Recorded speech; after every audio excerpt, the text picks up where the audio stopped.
Here's our old friend again, Craftsman bandsaw. So for us to conquer negative space, we've got to be able to work with our aluminum bar stock in a way that this bandsaw would make very easy. However, it has never quite worked right. Now, I don't know how many videos I've done on this. I did figure out the problem. The problem with this is that this part back here, as you can see, this here is the tension. Okay, if you pull this lever, it lowers the top wheel so you can put the blade on or take it off, whatever you want to do. All right, and this steel back here is weak because it was under tension for so long in the store. I bought the one that was on the display that I've been looking at for years, saying someday I'm going to buy it. I did, and it never worked. But because it's a Craftsman, I knew I could take it back, and I got it at Ace. But I said, no way, I'm going to make this work. We're going to make the repair. Hopefully, this is it. Big fender washer, big heavy steel fender washer. I actually had to mill a little bit of it, and this is really hard steel. And then these washers here. I had to pound this out again. I pounded it against a big piece of chunk of cut off rail I picked up one time and straightened it up, put these big fender washers in here. And then the last time we fixed it, we did some modifications in here. The hanger back here, we took it out and cleaned up there's some weld splatters and stuff on it. We did a little milling to make it true. And I have never been able to put this blade, which is so thin, you might not even be able to see it.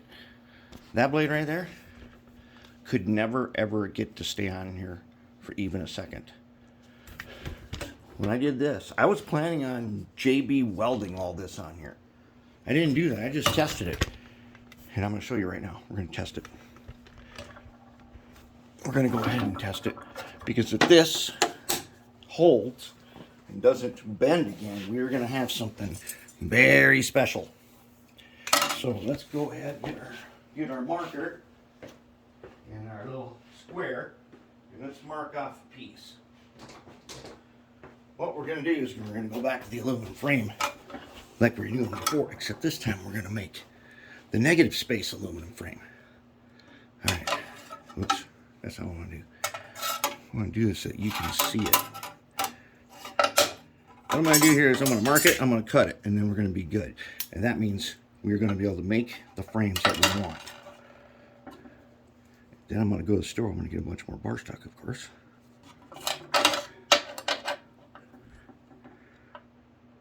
I got some, but because this is so much fun, we need more. Okay. Here we go.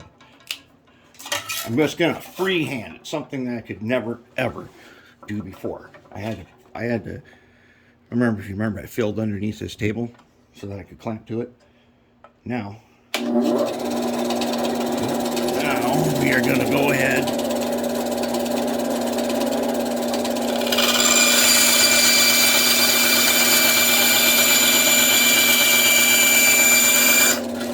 there it is.